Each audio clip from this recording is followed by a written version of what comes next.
Are you an HR department of one, trying to figure out how to balance task and strategy while keeping up with changes in regulatory compliance? Do you need a fresh outlook on old topics? Then stop what you're doing, grab your coffee, and get ready to recharge. If you have people, you have problems to solve and things to do. Your host is Brenda, a 20-year human resource professional, ready to explore the HR industry with veterans of business and life with fresh eyes and new ideas. Learn about the rapidly evolving changes in employment law around the country, as well as new tactics to deploy and build engagement in your workforce. If you're looking to implement new practices to make your job easier in HR, then this podcast is for you. Hey everyone, this is Brenda, and thank you again for joining me for another episode of Best Practices in HR. Today we've got a really awesome episode. We're actually going to be talking to one of my clients today, believe it or not, and she's a pretty awesome lady. The reason why I brought her on, this is in actually part of a 3 unsegmented part of what I usually hear and see in the field, and I wanted to bring in 3 clients, but in 3 different capacities too. So Elaine actually is the office manager of a small business. We're going to be eventually bringing in her son, which is going to represent a much younger business owner, and then we're going to bring in a CEO of a company who is representative of a much older, much more experienced CEO. So that way you guys can kind of get a chance to see the differences, but yet a lot of the same things that are coming into play. So it's going to be cool, and it's going to happen over the next several weeks. So this is really kind of the kickoff to that.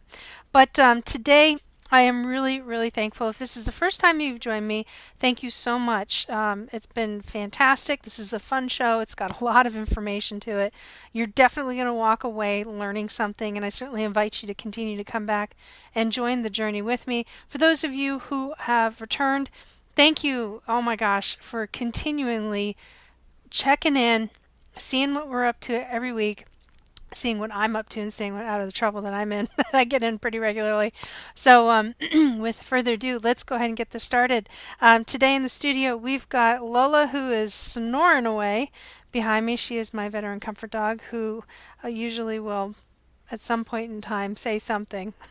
And then our lovable her assistant Champ, the wonder dog. But most importantly, today we are going to talk about a lot of wildness going on with employment law changes across the nation. And remember, folks, I said this in a couple of episodes. I said in the last episode, this is the mid-year shift. So these things are starting to change, and we're going to see a lot of up and down, and this is a great demonstration of how wonky law can actually get. So we're gonna talk about some of that. Today we're actually going to talk through asking through some of the tough HR questions. Again, it's going to be with Elaine, Devost. I've got some announcements for you and a free resource towards the back end. So before I begin, just so you guys know that the information that is available through this podcast is for informational purposes only, and not for the purpose of providing any type of legal advice. Guidance and advice mixed together is advidance. So welcome to my world. If you do not have an employment attorney and you have a particular issue, definitely you can reach out to us. I'll be more than happy to go ahead and refer one to you through our affiliates program. And I'm also excited, before I forget, because I will and I didn't write it down, we have a new affiliate. I am excited to announce that Contingent Group is now on the affiliates page, and Contingent Group is our preferred vendor and our recommended vendor for pre-employment and B2B background screening. So definitely check them out. You can go over to bestpractices.org, click on the affiliates link. They are now listed on there. Super talented people, very good. They are specialists in the field of risk mitigation in a wide variety of ways. Definitely go check them out. And matter of fact, at some point in time, we will have the CEO of that company on a future episode. But before we get into all of that, let's go ahead and dig into what is going on across the country. So something to pay attention to. I just thought it was an interesting article. There's an article that was written by Littler Mendelsohn PC. You can look them up just last week. That they wrote an article that featuring employees were busted taking FMLA leave for a booze cruise down to the Caribbean, which reminds you that leave abuse is definitely out there. I certainly have encountered it. There was unfortunately nothing that I could do about it, but sure enough, we couldn't prove it. But it's not fun. So, California has extended the paid family leave from 6 weeks to 8 weeks. So if you're out in California, make sure you guys are staying on top of that and check out what's going on there and get some deeper details.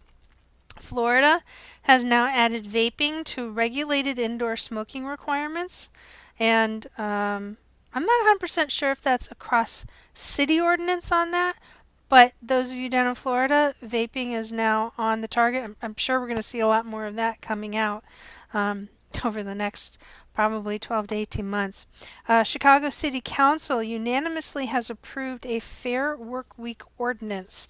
So basically what that means is that it's going to require employers to provide predictive scheduling for specific industries. So if you guys are over in the city of Chicago, you're going to want to definitely look into that. There are several new employment laws popping up in Nevada. I don't have all of them with me, but at some point in time, if you guys are over in that state, make sure that you reach out to your employment attorneys, or you can hit me up and I'll be happy to direct you to some resources where you can get that information. New Jersey has a task force that they're putting together. They are very knee-deep in looking at independent contractor misclassifications. So when a state is looking into it, that means that they are also interested in pursuing it. So if you have not properly classified employees in the difference between a W-2 and a 1099, or you think that you might be on the edge or a little in the lighter gray versus the darker gray, then, again, you can always reach out to me. We can certainly walk through that. But that is specific to New Jersey. And if you recall a little while ago, Wisconsin was doing the same thing. Oregon requires employers now to provide notice to employees prior to actually conducting an I-9 inspection. So that's new. I'm going to be really interested to learn about that. Pittsburgh, paid sick days is now on course to actually take effect. However, we've got some uprising over in Texas. San Antonio's now paid sick leave law is being challenged in the courts. However, Dallas does remain on track for an August 1st implementation, and we'll go ahead and issue those rules. Okay, so Texas, you got some stuff going on over there. So if you're over there, definitely pay attention. Virginia, in the state that I'm in, we are going to have some wage payment statements potentially coming down the pike. So Virginia employers, definitely be on the lookout. And then Washington State has decided to go ahead and push back the first reporting deadline for their paid family medical leave law. So if you're in Washington and you have not yet heard that, you've heard it here first. So folks, that is what we've got going on, and we're going to join Elaine here real soon. So today we've got a guest. She's awesome. She's a load of fun. She's also incredibly intelligent and has been a real joy to work with, and that is Elaine Devost. She is from a small business called Devost Lawn Care out here in Virginia, and she is just absolutely fantastic. One of the reasons why I brought her on is because this is going to give listeners an opportunity to understand what kind of questions come out of various sizes of businesses. And in this case, this is what I would classify as a microorganization. It's a family-run business. You're going to learn a little bit more about them, but you're also going to understand where their mindset is within the structure of business and how these questions align to the direction that they're going. So I'm not going to waste any more time. I'm going to bring her on. You guys are going to really enjoy this. This is a really great segment. Okay, folks, so we are here with a really awesome lady that I know very well. Her name is Elaine Devost. She is, well, she's I'm going to call her the office manager over at Elaine at Devost Lawn Care. And she's kind of like the master at everything over there. Even every now and again gets to go out and push lawnmowers and cut people's grass and whatnot, get out. But she's an awesome lady. We've been working together for several months now. And what part of the reason why I'm bringing Elaine on is that this is actually one of a three-part broken series. So these episodes aren't going to be back to back to back. But Elaine is really great at asking me very strategic and smart business questions. And this is kind of one of those things that, if you don't understand that other people ask these questions, some I just find over time that clients tend to wonder whether or not they're actually asking the right question or not asking the right question.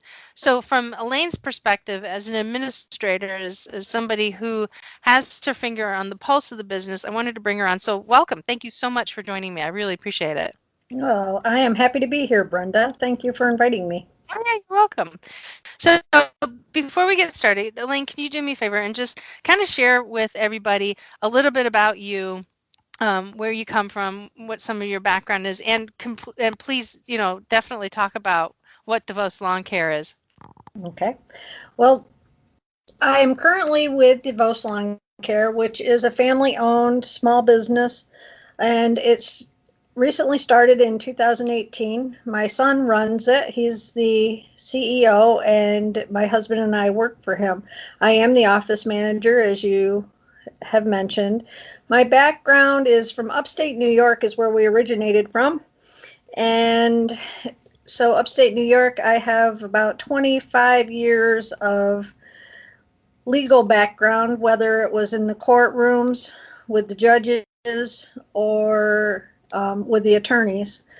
And although I have had a lot of dealings with people and customers, because I also did managerial in convenience stores, we've always had an HR department, so I always referred all of that stuff out to the HR. It's not something I really had to have a hands-on experience with. So starting our own business and being the go-to person with these issues, that's why I'm with you and looking for your expertise. It's what I learned a long time ago is the best, most successful business are the ones that understand their strengths and their weaknesses and pull together a team to make sure that it's a good fit, so all your weaknesses are covered and they become strengths. Yep, absolutely. Yeah, that's awesome. So one thing that you'll notice about Elaine and I is that we do tend to have some fun. we put some margins on it for the show. Yeah.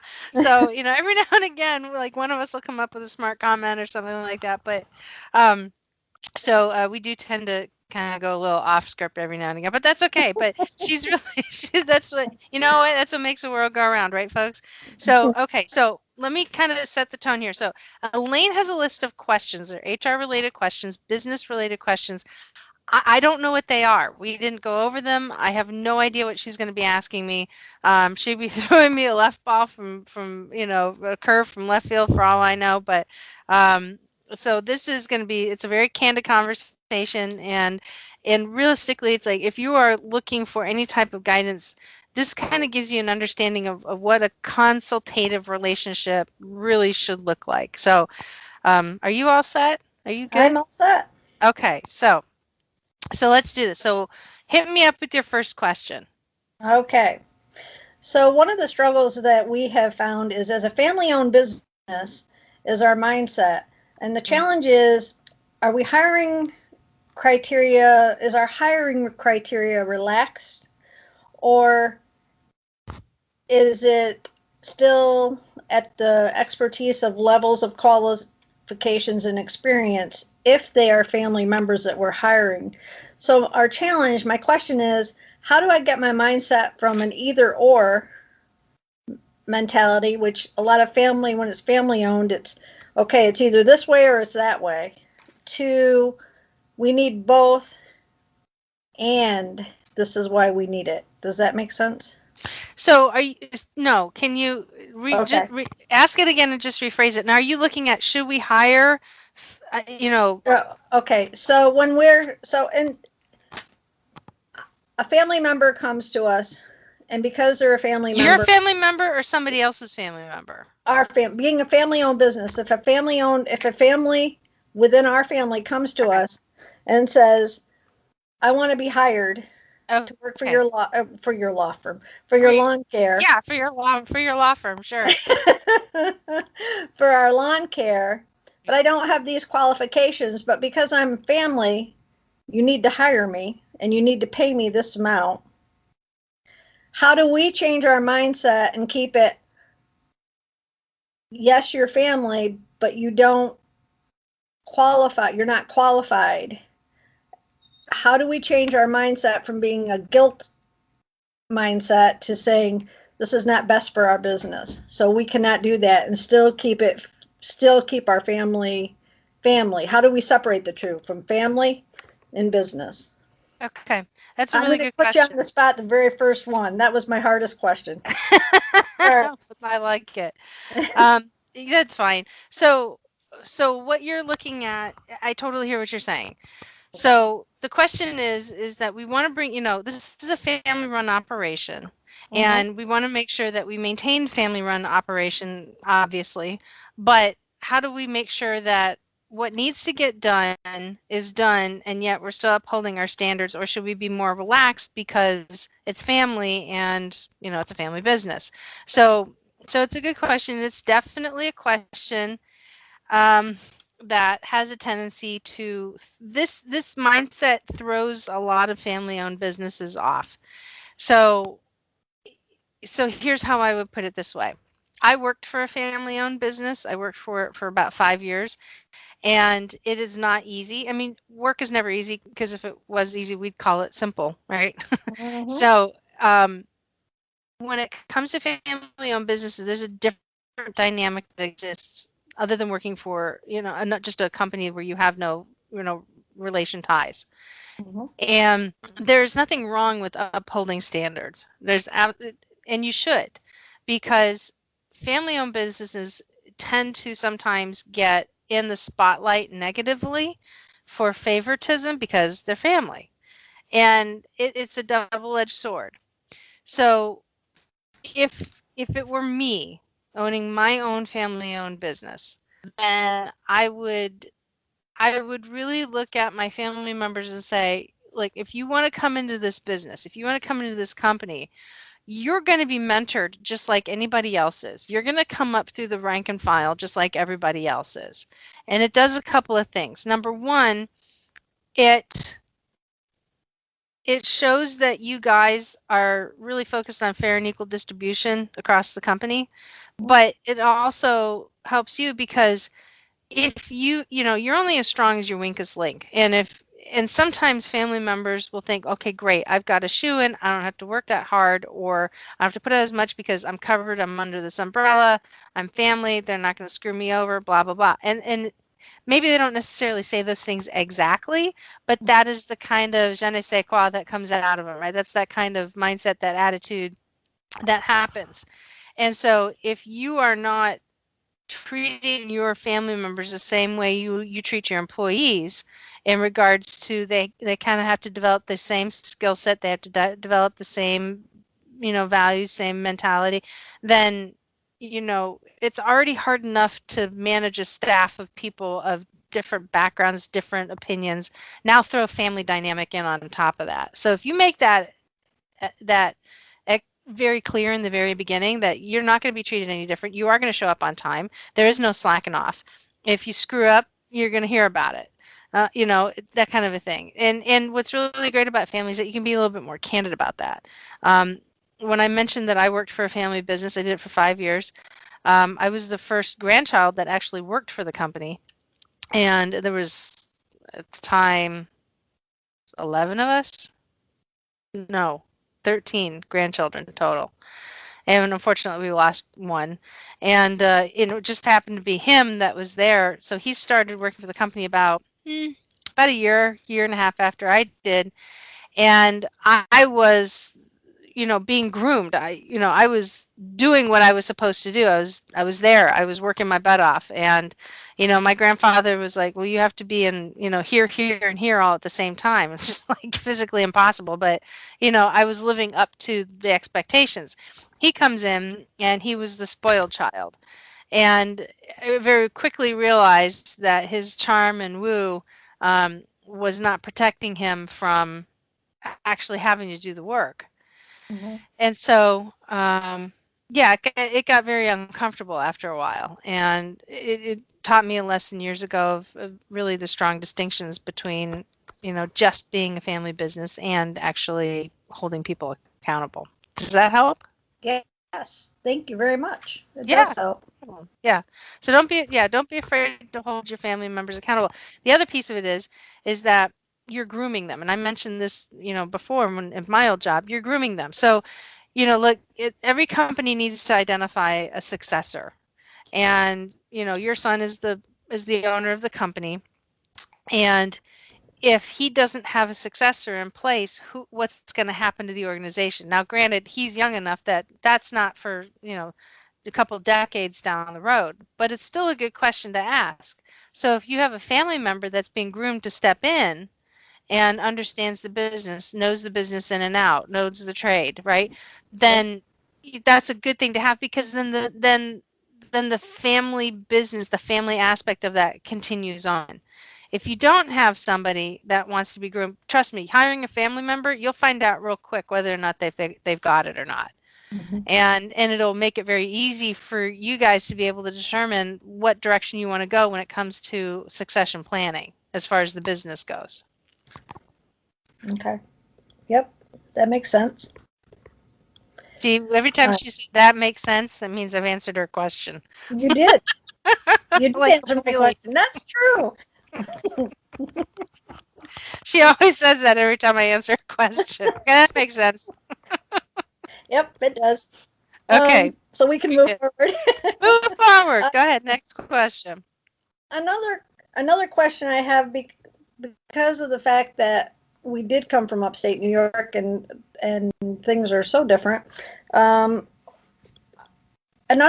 person that's under the age of 18 that wants to work for a small business such as ours, especially a trades business where you're around heavy equipment, Mm-hmm.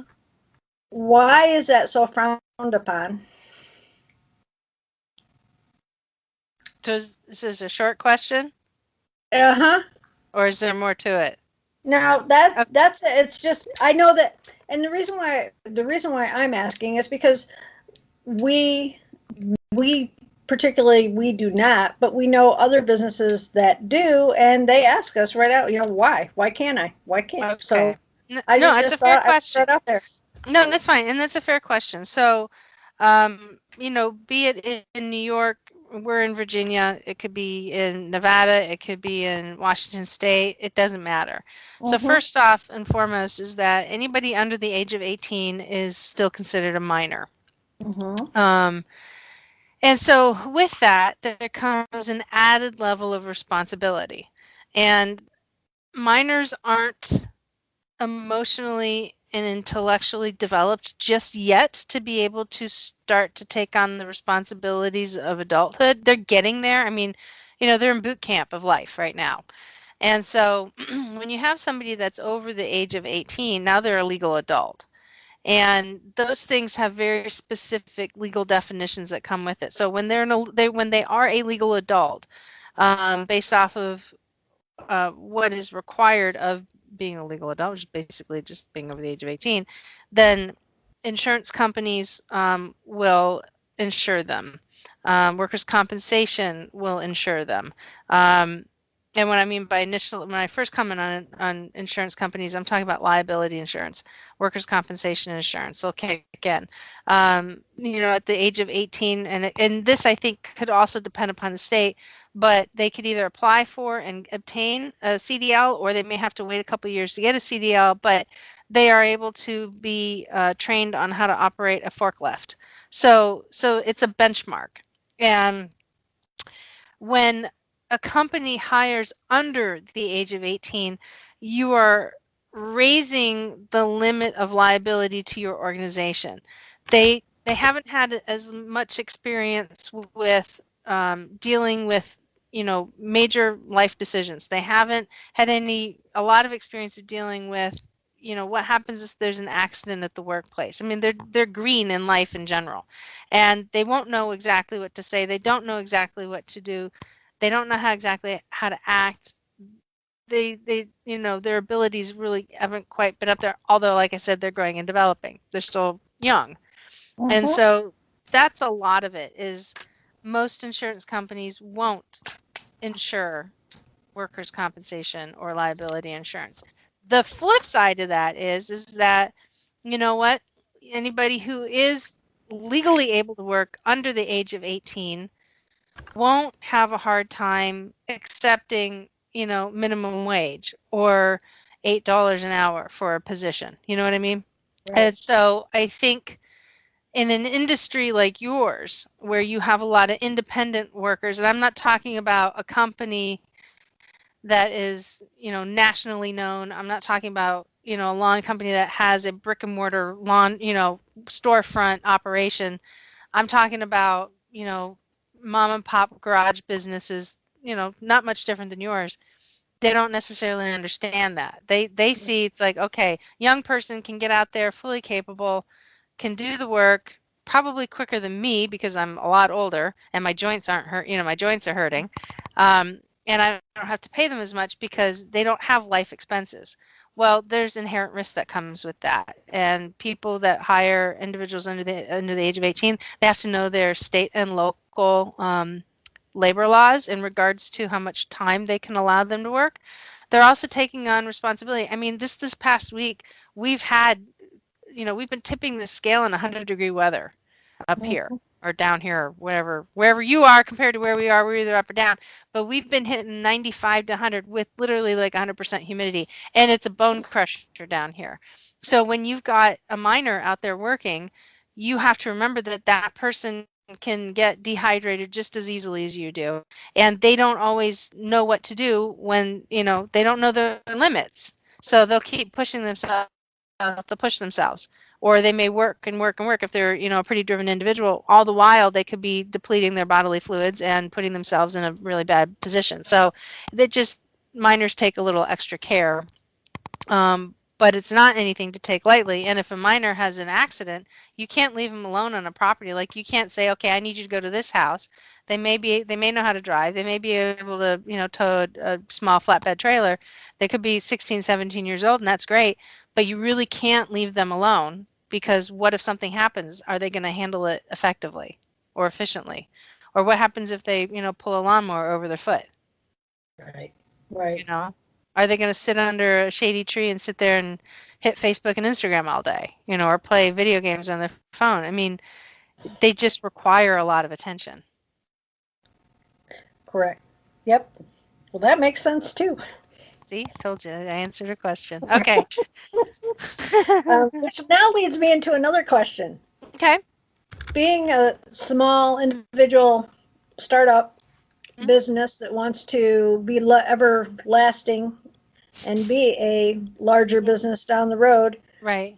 what is the difference between a 1099 employee versus a 1099 person versus an employee? When does it cross that line? Where for example, if I was to say to somebody, okay, you're going to be a 1099, am I allowed to then have them come work and use our equipment, or does that make them an employee?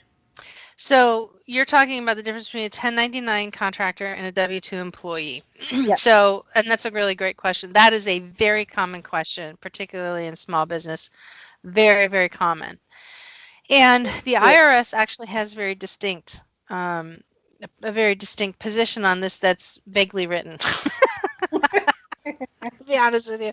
But the short and the long of it involves span of control. And that's the best way to look at this. So, so it is written in a vague manner, but it's also written very specifically too. So the IRS will make stipulations, and you can actually look this up. It'll identify that taxes are not withheld. or taxes are withheld, right? If it's a W-2 employee, they have to be provided X number of hours. In other words, it's guaranteed work. If it's a 1099 contractor, there's no guarantee of anything. But the 1099 really is more of a business to business relationship versus an employer to employee relationship.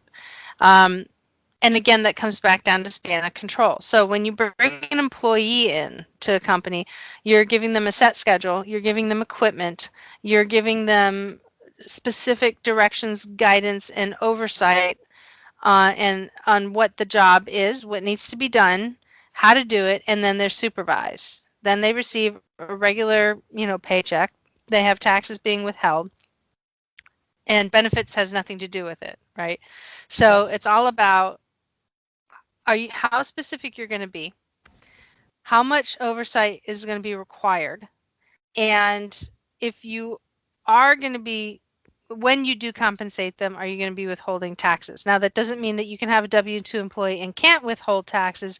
You have a W-2 employee, you are required to withhold taxes by law. So, but it is a distinction between the two. When you get to a 1099, it's like I said, it's a little bit more like a B2B relationship. You basically say, here's my issue. I need you to go fix this. Here you go. Turn it over. There's very little oversight. You are bringing somebody in to which they are not they are actually more of like a subject matter expert or somebody who has expertise in a field that can accomplish something for you in a specific time frame. You're not going to tell them what to do. You're not going to tell them, you'll give them, the scope of what needs to be done, but you won't be managing them on a day-to-day basis. So there's a very distinct difference when it comes to that. And where it can get a little groggy is, I'll give you a really great example, is in when you're in the diving world, when you get into scuba diving, instructors are not necessarily 1099, or excuse me, W-2 employees. They're more than likely to be 1099 employees. And the reason I say that is because they are not guaranteed an X number of employees. They are not given equipment to use other than, air in a tank and whatever shop equipment they may need on occasion. They don't have a workstation. They do understand that there is a curriculum that needs to be followed, but it's an industry-specific curriculum. And it's not always the curriculum of the dive shop. Most dive shops will follow the industry-specific curriculum. Some dive shops may elaborate a little bit more and give more value to their customers, but that's a little bit different, right? So if they want in the curriculum extra safety drills to be performed, there's also only so much time to do things in, so they can't really get too fat and happy on it. If they want to increase, the amount of education as a culture surrounding safety, they can do that. But again, you're looking at, you got to really spend the right amount of time doing it. And then they get paid a stipend, or they get paid a commission based off of the number of students that attend. Once that class is done, they brush their hands off, and then they wait for enrollment for another one. So that's like saying, it's like, okay, so here's the issue. I have these people that need to become certified. We've got a classroom available for you to use, which is part of the service that we as an organization offer. So please come in and use our classroom. We have a pool set up. Please come in and use our pool. We have an open water body of water. Please come in and use that. But essentially, that's it. Like there's very little requirement. Oh yeah, and by the way, you have to uphold industry standards in order for you to, remain insured and keep your credentials up as an instructor. So it's not us dictating; it's the industry standards. So that kind of gives it a little bit different. So if in an industry like yours, and you've got part-time employees, full-time employees, you got people coming in, you have specific schedules, lawns have to be done a certain way, you've got company standards that have to be upheld. Are they getting a lunch break? Do they have a schedule? So yours really more is that W-2 nature versus just bringing somebody in to say, hey, here's a problem, I need you to, here's the project, or here's the thing that you have to work on and get done. And they're very distinct at that point. And sometimes the borders touch, but it's one of those things that you can err on the side of caution as being a W-2 and necessarily go wrong, but you can also err on the side of being a 1099 and also not going on. Just depends on the variables. Okay. All right. And then for me, as far as the office manager, when I'm making up an employee file, what should I keep? What needs to be kept in that file to be in compliance with everybody? Right. So typically, I mean, just the baseline. What's considered what is considered a condition of employment? So a condition of employment is your W-4 tax file, or excuse me, your W-4 tax filing forms for both the federal and the state. You should be using, and I know you guys do, you should be using an employment application. The reason I know you do is because I wrote it. You use an employment application. If somebody gives you a resume, you want to retain that, and you also want to have the job description that they have signed off on. So a condition of employment is really the job description, the offer letter, the application. Those are things that you can come back and say, here's what you've informed me of. This is your experience. This is what you've signed off on. You've told us that, everything in this information is true to the best of your knowledge. And if we find out it's not, well, that is a violation against your condition of employment because we require that information to be accurate and, truthful, right? Right. So when some people put, goofy stuff on their application that they are something or they have a certification towards something and they don't. And if you find out that they actually don't have it, like for instance, they can say that they went to a particular university, and then if you do, if it comes up that they've never been to school and they actually don't have a degree, that's a violation against some of the language that should be in your employment application. That's a terminable offense, right? Yep. So you have those things in there. Time and attendance records, those are conditions of employment because attendance is a condition of employment. If you are not in attendance, guess what? You won't be employed, kind of thing. It's an easy explanation. The I-9 form is not a condition of employment. All that does is just verify immigration, right?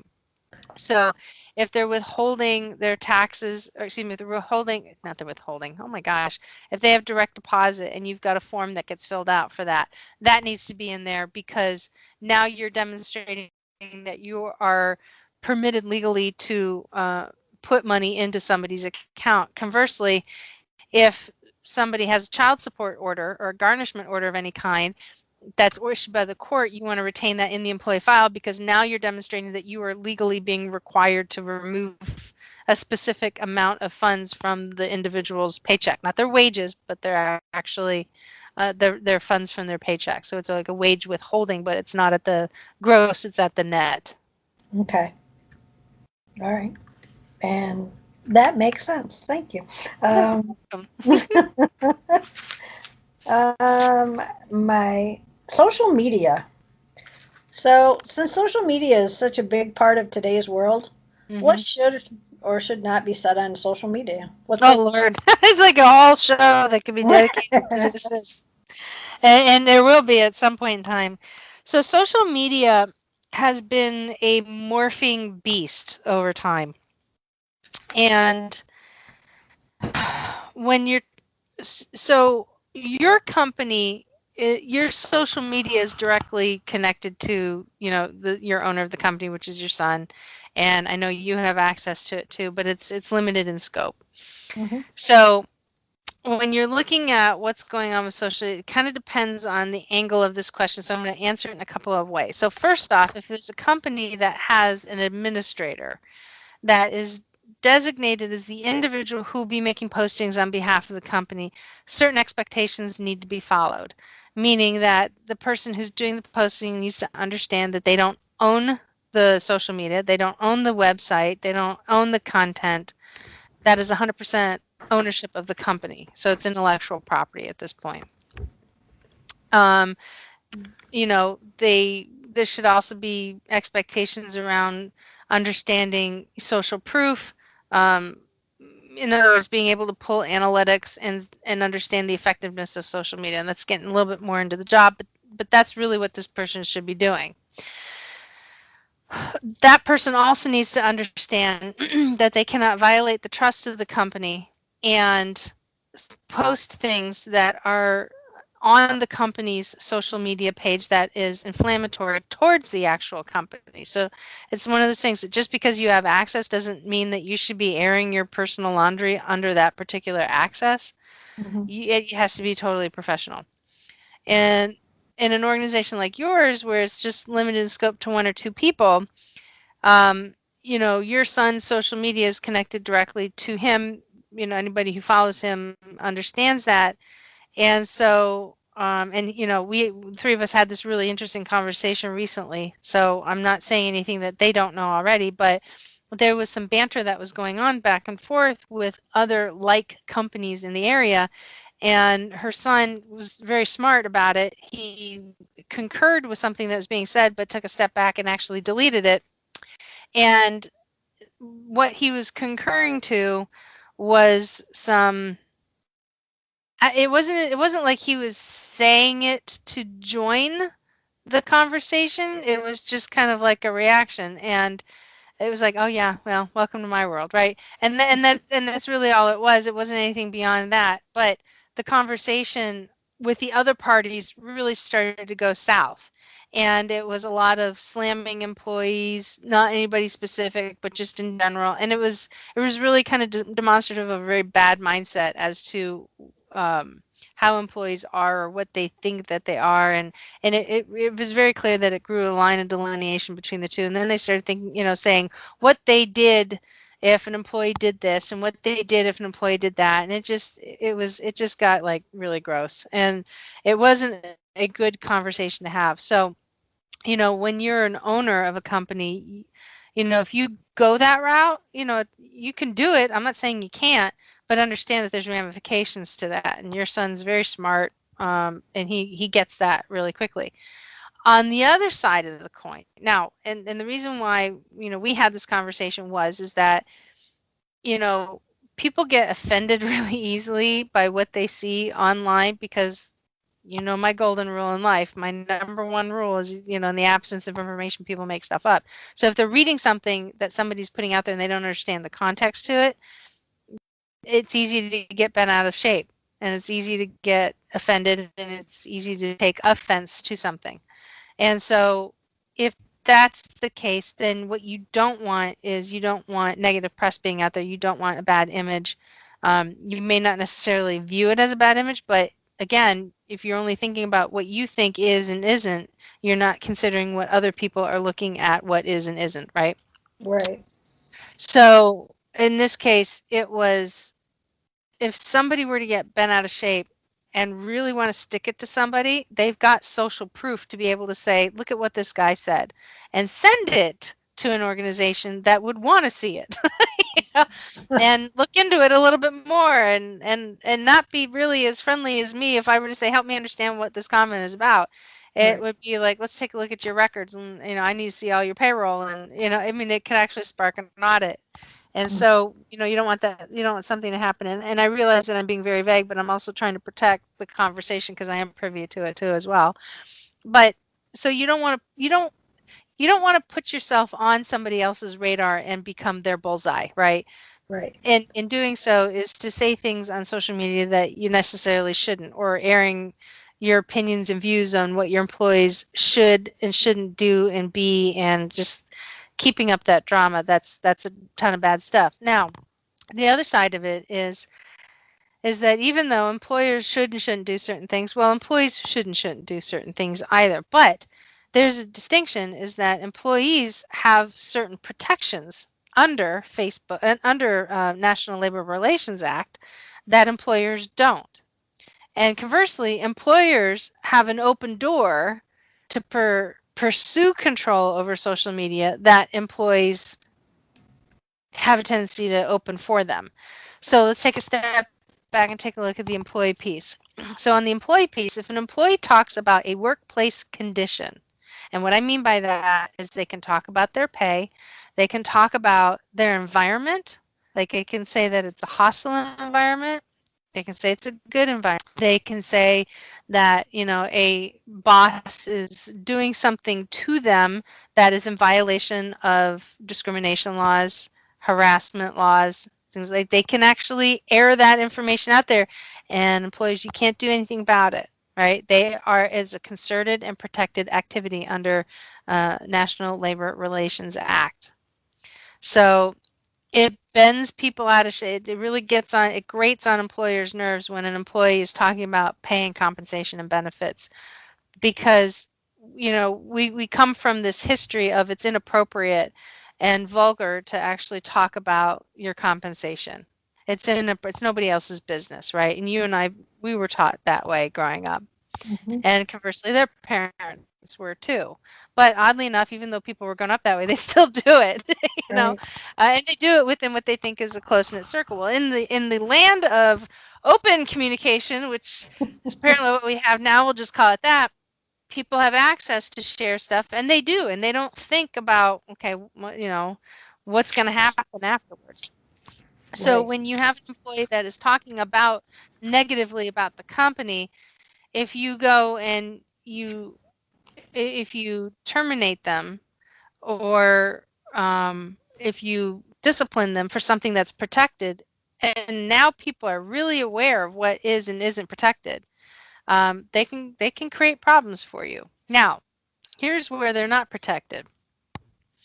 If they come out and they say that they are going to commit an act of violence against another employee, if they are harassing an employee online, and bullying and making attempts to besmirch them or make them look bad publicly, then the employer has the right to step through the door and tell them to knock it off or conduct some form of disciplinary action, because there is a very blurred threshold of where the employer becomes responsible.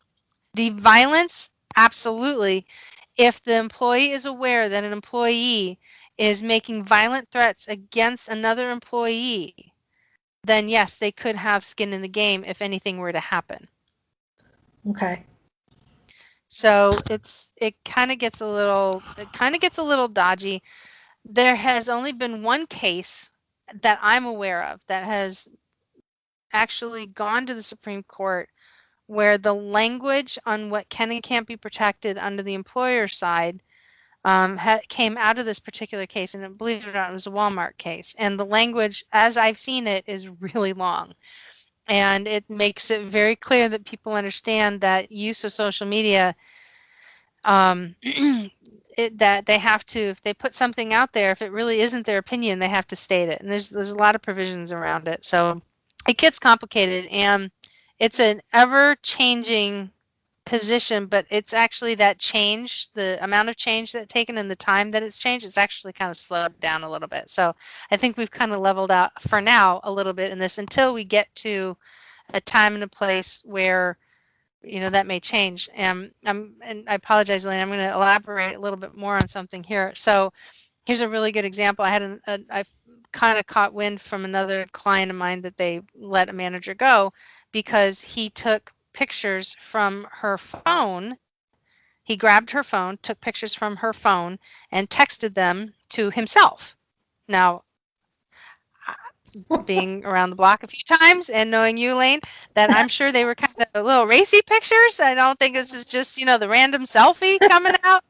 I'm pretty sure that there was a little bit more to it than that. But they terminated him for sexual harassment. Well, that's not sexual harassment. That's just stupid, right? That's just dumb, right? It was a dumb move to make. It wasn't he wasn't harassing her sexually. They were her pictures. He took them from her phone, right?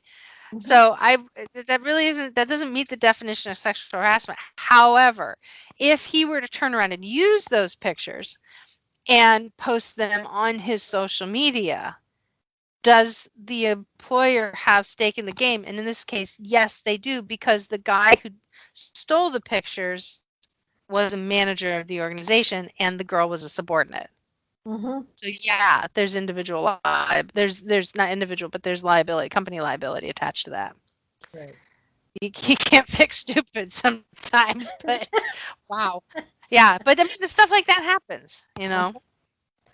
Wow. So yeah, but no, right?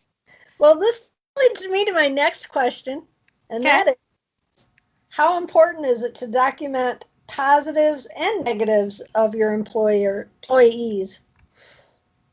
So, Oh, oh, and I love this question because, as humans, we're wired to think in the negative. That's just who we are. So mhm, we are more quick to document what somebody's not doing than we are to document praise and acknowledgement of really good stuff done. Now, there's a line of delineation between those two. When you have somebody that, when you look at a job description and you see the essential functions of the role, and if they're doing all of those and meet your satisfaction, they're performing the job. You don't have to go, it's not above and beyond. They're meeting your expectations, right? You don't have to document all of that. But when you've got somebody that has taken the extra step and they've really they've or they've what is it? Overpromised, no. Under-promised and over-delivered. I almost had it backwards. mhm, If they get out there and they just like wow people and they do far more than what the job requires. Yeah, document those actions. Make them feel good. You're going to get a lot of mileage out of something like that because those are things that are important. Everybody wants to feel acknowledged, right? right. But and understand that yes, those should also go in the employee's file. Also understand that when you've got, egregious situations or you've got a ramping situation that you're starting to see a progressive decline in desired behavior, then yes, you should be documenting those as well. If you have a person that is like, attendance is probably one of the easiest ones to talk about here, but if you have an employee that has not shown up for work, has not called, but has never done that before, does that warrant, writing them up for the first time? Probably not, Mhm, because it's the first time. right. But there's nothing wrong with making a notation on it on an attendance chart or making a notation on the calendar. But when you have those dates, you can start to see patterns if it continues. One of the smartest things that I used to do is that I would always make a note. The company that I worked for, an Excel spreadsheet that had attendance on it. And so every week when we did payroll, I would go through and I would put down if they were late or if they were absent. And it's amazing when you actually look at it for, on a spreadsheet out of 12 months and you see all these, negative marks on their record. It's like, yeah, they really do stink, don't they? It goes really quick. But conversely, when you have to have that conversation with an employee, and this is exactly what I would do, is that, I'd say, we need to talk about your attendance. And of course, obviously the defenses come up, the wall comes up, and, I'm never late and I'm not, blah, blah, blah, because they don't think that you can prove it. Well, when you're smart and you can say, okay, so let me show you your attendance record here. And you put it underneath their nose and they actually see how bad it actually looks. It's like, so if you're telling me that you're not late, tell me how many times, count how many times you've been, late within the last month or 3 months or whatever it is, it's like, and you make them count it. And it's like, this is based off of your time records. And then out of all the times, tell me how many times that you've been absent, from here. And then they look at you and they realize that, you have them. And it's like, understand this is not my problem to fix. This is yours. So I Mhm, need you to help me understand how to fix it. So that's one way of using effective, documentation. Another way of using effective documentation is to really just, make these notations over time so that it's easy for us to forget things over the long haul and we typically remember only the last 90 days. So if you make notations about your conversations with your employees and just short notes, then when it comes time for you to do your performance evaluations, then you've got stuff to draw on and you can go ahead and, pull out It's like, this is where you're doing great. Here's where I need you to make marked improvements on. And you're actually using real situations that you've taken the time to capture. The other piece, obviously, about documenting negative conversation or negative things is that you've got the required documentation if you have to move forward to a separation. Now, the question is that if you move forward in a separation, is all that positive stuff going to come back and neutralize everything? And my answer is no, because even though you could have a star performer, but that doesn't absolve them from making a mistake. And they could be doing something so egregious that it warrants separation, but it just doesn't, it may not make sense because you're looking at a record of an individual who has performed exceptionally well. Mhm. However, violations of company policy has nothing to do with how well somebody's performed. It's a mistake. It's an isolated incident. And hopefully it doesn't progress into multiple isolated incidences, right? Yeah. So does that answer your question? It does. And the one thing that while you were talking, I just realized is also if you're bringing it to their attention, hopefully what you both can realize, if the employer hasn't, is a person coming in 5 minutes late, 10 minutes late, or even 3 minutes late over a course of period, that adds up to hours, which is, when you are a time-based business, as most businesses are, time equals money, and that's money that they're losing, the employer is losing, as well as the employee. Yeah, so that's absolutely. good to document that. Just, I don't know why I never thought of that in that perspective before, but I guess that's why we're having this podcast. Well, it is because you're losing productivity. Right. And that's what it Right. is. And productivity does impact the bottom line.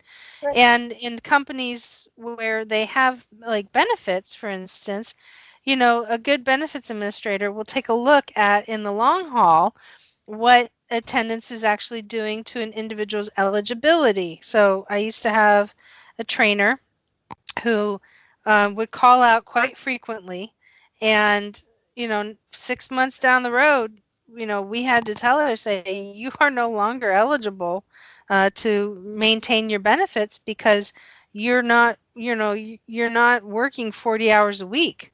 And so here's your one shot to either get your stuff back on pace again, which, by the way, is a problem we've been talking to you about. But you're going to lose your benefits. And sure enough, she couldn't do it. I said, maybe it's just best that you go down to part-time, which I'm willing to do for you, because obviously full-time hours are a struggle. And she agreed, and it all worked out. But she lost her benefits before we even pushed her down to part-time.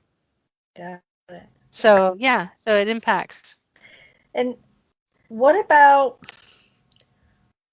is your advice on the best way to do bonuses, or if they are doing that week of, for example, last week having that excruciating heat and everybody coming through and doing an exceptional job, showing up to work, what is the best way to provide bonuses without worrying about repercussions, as far as from an employer's view? Is okay, so you offer this incentive, or this, well, I guess not really a bonus, it's more of an incentive, because the bonuses would come after, and then well, we appreciate the fact that you're doing this for us, for doing a great job. But an incentive, my thought process is, my concern is, if I say to this person, look, if you can get this job done and do a great job in 2 days, as opposed to the 3 days that we thought we were going to need, because we seem to be a little bit farther ahead of schedule, and if you just work a little bit harder, how do you keep that from turning into the employee thinking, well, if I do this every job, I'll get an additional incentive? Yeah. If I work less in the beginning, but then they want to get me pushed, they will give me an incentive. Does that make sense? Yeah, it does. So, you can incentivize an employee in a number of different ways. And it could be simple as, it doesn't always have to be money. Right. And it could be something as simple as, believe it or not, bringing them popsicles, having popsicles available on a cold day, on a hot day like this. I mean, we did that at CarMax years ago. We used to, our managers, when we had our triple digit days, because there was no air conditioning in the shop at the time, they would go out and they would get popsicles, and it made a huge difference. And, all of the guys appreciated it because they were just drenched by the end of the afternoon and they're physically exhausted. And having something to cool themselves down, it made them feel good because they felt like, management had their back, right? Right. And we had Gatorade out there, and we had the right things in place. We put out as many fans as we could, and they understood clearly that we're trying to make the best out of a bad situation. And so it didn't require people to call in sick and like, man, I can't handle this heat, or they just didn't want to get hot and sweaty. It's the company made a difference in helping them understand that being hot and sweaty wasn't necessarily a horrible thing at this point.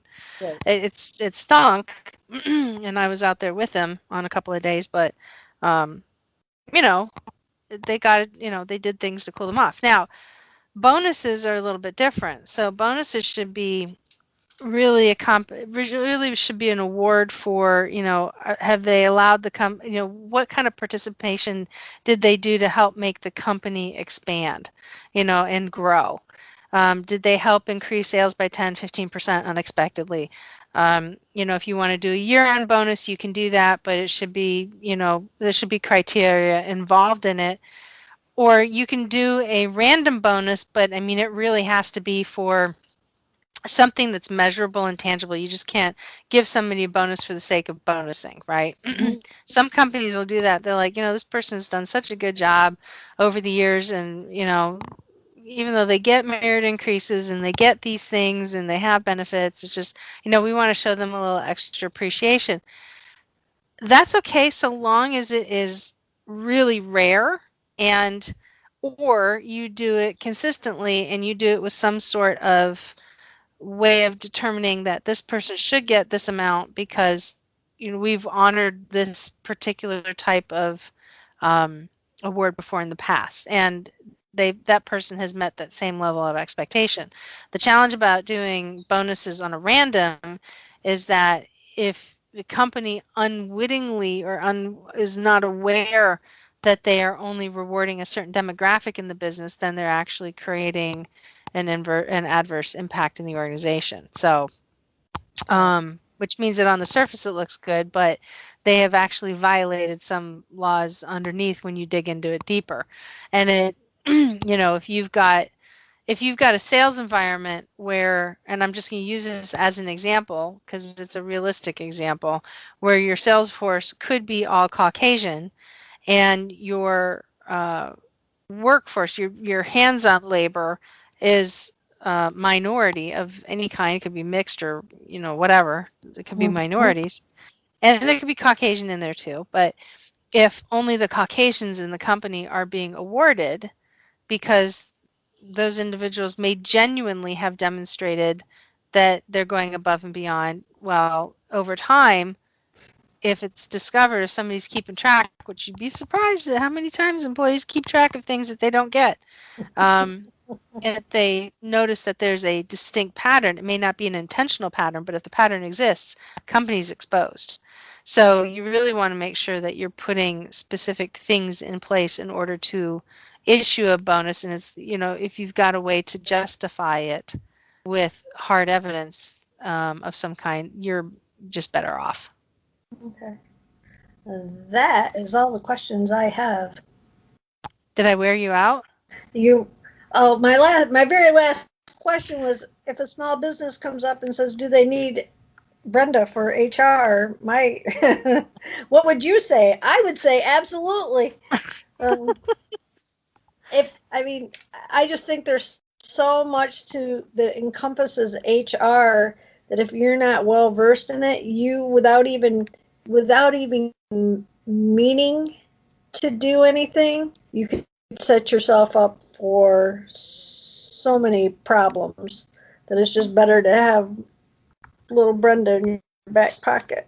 Oh, well, I appreciate that. Thank you very much. And I like the fact that you call me little. um, I, Uh, I just, it's amazing. I've learned so much. I've learned so much today. Even more.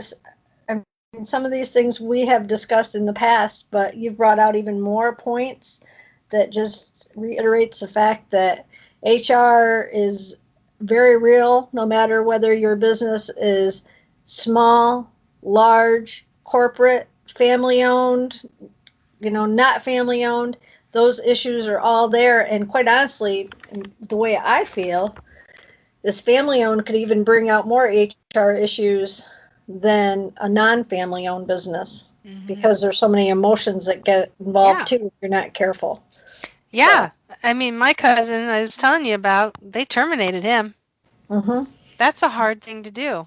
Right. I mean, you're supposed to be loving grandparents, and here you have to turn around and fire your own grandson. Mm-hmm. That's no fun. And of course, everybody now looks to you as, the kid's cousin to find out what was the dirt behind the scene. And it's just like, go away. Yeah. It's like, I'm not talking to you about my family business. Like, literally, the business of being a family, I'm not talking to you about. So. Yep. But I agree. But thank you very much for that. I appreciate it. And for those that are in the Virginia Beach area, who need quality lawn care service, how can they get a hold of you guys? They can either visit our Facebook page and our website. Well, I'll just give you our website, which is www.devostlawncare.com, or they can call me. It's 607-434-0112. It is a New York number, but it does come to us. We are living in Virginia Beach. I have too many kids out there to change my number right now. That's just all it is.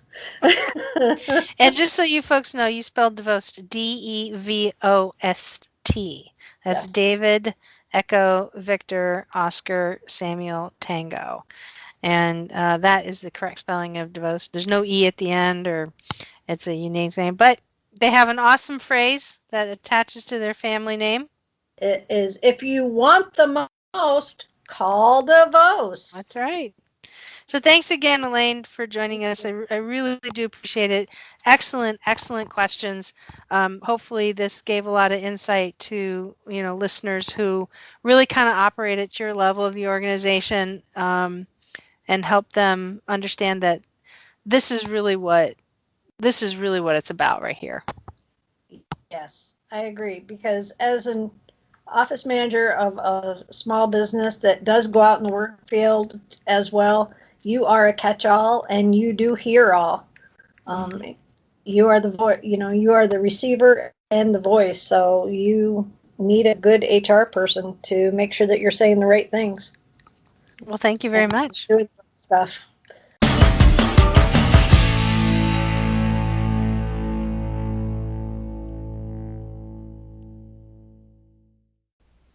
So we've had a lot of questions come out and a lot of long-winded answers. But you know what? That was really good conversation, and we're very grateful that Elaine was with us. But you know what? I want to hear your questions. I want to hear what's on your mind, and you can submit your questions on the bestpractices.org website by clicking on the podcast link from the menu, and down towards the bottom of the podcast page is a submission for you to post your question, which may be read and answered on an upcoming episode. So usually around about this time, I have a question of the day. We've had so many of them, we're just going to forego that for the right now. But I do have something pretty cool coming down the line that I would like to share with you guys. So August 1st, I am launching the HR University, Best Practices HR University. If you go to bestpractices.org, you'll actually see a link up at the top. It is up, it is live and ready to go. And for the first 5 days, for every course that I launch, it's going to be 50% off. So right now is the Hiring for Employers workshop. It is regularly priced at $49. It's less than an hour. And right now it's available to you guys and anybody who's jumping in and checking it out for $24.50. So you can go ahead, go on, get some really good information. It'll take you less than 60 minutes to review it. And again, you can find that over at the bestpractices.work website. Also, I am now part of the Eagle Rise Speakers Bureau, which I'm pretty excited about. And on September 1st, I'm also going to be conducting every month, starting on September 1st, two live sessions. One will be a physical, well, they'll both be physical locations, but one of the two, it'll be the same subject every month, but one of the two will also be a virtual workshop as well. So stay tuned for that. If you haven't heard this, totally new subject, if you haven't heard it, check it out. For those of you who may not know, I do have a second podcast show. It's called A PR Lady and an HR Lady Walk into a Bar. Yes, that's actually really a podcast. And we have had one of the most amazing guests I've ever had the ability to speak to. You need to go check it out. It's fantastic. He is the former host of the Team Never Quit podcast, and Chira and I, who you've heard on previous episode here, are hosts together. And we got a chance to talk to David Rutherford. And so that episode is also launching on Thursday, August 1st as well. So it is phenomenal. It was such a fun time, such a fantastic episode. If you haven't heard it, go check it out right now. A PR Lady and an HR Lady Walk into a Podcast. You can find that on any of your favorite podcasting hosting platforms. Also, November 14th, the Stevie Awards is hosting the Women's Future Conference in New York City, which I will be speaking at as a moderator.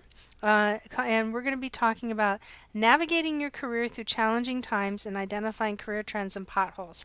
So, ladies, if you are in the mood for a really good women's conference, particularly women in business, you are welcome to join me on November 14th up in New York City. Highly recommend you guys come out. It's going to be fantastic. And if you want to know what else is going on, since that doesn't seem to be, that's just the surface of what's happening, you can go ahead and follow me on Instagram and Facebook at Best Practices in HR. You can also follow me on Twitter, LinkedIn, and YouTube at Brenda Neckfottle. And my last name is spelled N-E-C-K, like the thing you want to choke, V as in Victor, A-T-A-L. And again, you can find me over at bestpractices.work. That is the website. Jump on the mailing list and get a free resource from me as a gift to you.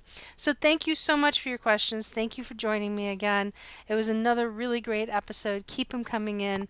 I'd love to hear what's going on. Go online. Get on the social sites. Get engaged. Get involved. Let's have some really good conversation. And I will talk to you folks next time. Have a good one.